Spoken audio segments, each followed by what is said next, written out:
Hello, my name is Jesus Mijares, and this is my presentation. Fractions and number lines, Cuisenaire rods, and traditional method, comparing the effectiveness and benefits of each. Jesus Mijares, Education 6348, Dr. Solis, and February 26, 2023. Statement of the problem. The problem is that fractions is always one of the topics that many people have considered to be of struggle to them. What was analyzed because of this was the ways fractions are taught, and we compared three ways: fractions and number lines, Cuisenaire rods, and the traditional way of solving fractions. This study will inform modern teachers what method of teaching fractions is more effective than the rest, and it will also promote that they do the same. I would be following similar methods that other people used, which is assigning pre-tests, surveys, and giving them different question types to analyze what the students knew in each method of learning fractions. As you can see right here on the top, just added a little image. Now, my research question was the following. What is the level of understanding of fractions when comparing the use of fractions in number lines, Cuisenaire rods, and the traditional method for students? Now, what we want to find is which one is more effective and which one the students enjoy the most. Literature review. Student errors in fractions and possible causes of these errors. In this first article, there were 5th graders and 6th graders involved in a study to find student errors with fractions and reasons why they might appear commonly. There's 2 different tests assigned to test what the students knew: 10 questions for 5th grade and 12 questions for 6th grade. This study can be useful for me because it included the highest and the lowest percentages that both 5th grade and 6th grade, which is helpful in the way that I analyze my data and my findings. Also, the different question types helped me turn my study from a singular topic of fractions to comparing different methods of teaching fractions. And also, Dr. Talise helped me a lot with that. For every single question, there is student work, which is very insightful in the process of obtaining information and questioning the students, especially if drawing visuals are involved. And I put the number of the literature review, so this is the second article. The misconceptions of 6th grade secondary school students on fractions. In this second article, this study was very useful to me in the sense that it was testing the students in 5 different skills involving fractions, and 3 of them were connected to number lines, which is one of my main focuses. It helped me see what the misconceptions were when working with fractions in number lines, and that is important because it helped me see what to look out for, what to look for when doing the research, and it gives me a much better idea on how students view fractions and number lines. This would also help teachers in showing them what are some possible misconceptions that they begin trying to fix before it becomes an issue in the students' learning and success. Basically, even before they teach the lesson fully. Literature review number 3. Examining prospective middle school mathematics teachers modeling the skills of multiplication and division in fractions. In the third article, what was helpful was the fact that some 4th-year teachers were put to the test and they were asked to model multiplication and division of fractions. The majority had some issues, especially with division of fractions, which was at 42% of the 104 that participated in the study. With mathematics, it was a 58%. In multiplication, but considering the importance of fractions, this should be a higher percentage. This helped me understand some of the possible reasons why even students have issues when working with fractions, because the teachers themselves do not have a clear idea on showing visuals and models to help the students.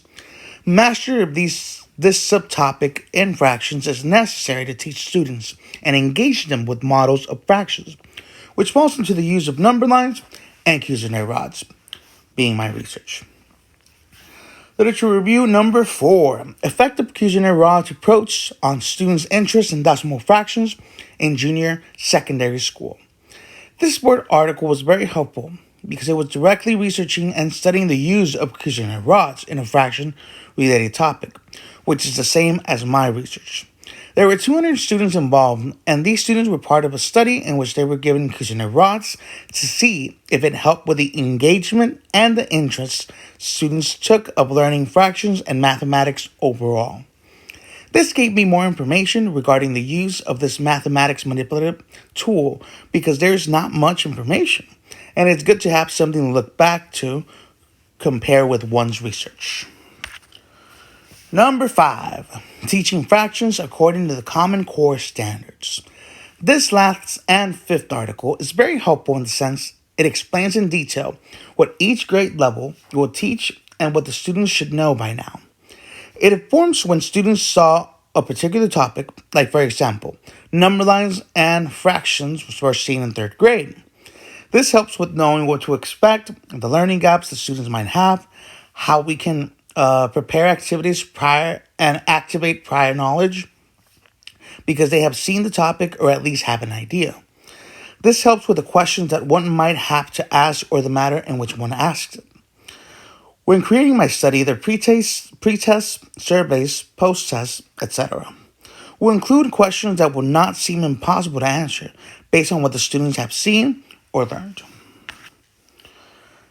Methodology, mixed method, case study. Now, the studying participants were going to be in my school.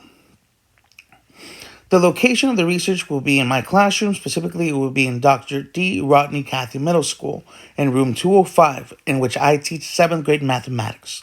Class is full of pictures, math posters, motivation posters, and vocabulary words. The participants will be 52 students, 26 female students, and 26 male students. 50% will be people that scored high involving questions regarding fractions, and the other 50% of people that scored low on them. Data collection and results. The students will take a pre-test and post-test besides being interviewed to be asked what method of learning they prefer, either Cuisenaire rods, number lines, and the traditional method of learning fractions. Students were most effective with the use of Cuisenaire rods, with a 62% of students answering correctly when these were used in questions. The next one was the traditional method with a 48%, and the last place was for number lines with a 42%. These percentages were taken after the post-test and the surveys and obviously the research. Now, in the background, I provided a pie chart just to show the winning method, which was the use of Cuisenaire rods with a 62%, 33 that were not successful, and 5% that did not even attempt to understand this topic. In conclusion, the way the participants were chosen was with the last benchmark and how the students performed on fractions, basically on the TEKS. The data was collected with the percentages on all 3 methods that are being studied regarding learning fractions, and where the students were most effective was with the use of Cuisenaire rods, with a 62% of students answering correctly when these were used in questions. The next one being the traditional method with a 48%. Last place with 42% for number lines. These percentages were taken after post-tests and surveys. What this concludes is that students prefer to have a hands-on experience rather than the traditional method or number lines for fractions. Implication and ideas for future study.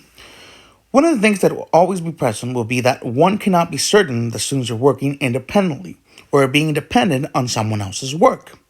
Considering the observations made and the interviews done, students will always prefer hands-on materials and lessons. Something else to consider is that sometimes there are not enough resources provided from schools, so one can use their teacher's mind to think of a way to have authentic and engaging lessons, preferably including mathematics manipulatives like the Cuisenaire rods, and there's so many tools that can be used, rather than the use of number lines or traditional methods for solving fractions. Students will always prefer manipulative and hands-on experiences. These are my references, and thank you very much for this awesome experience and for an amazing course. Thank you, Dr. Jalise. I appreciate it, and goodbye, everyone. Thank you for your time.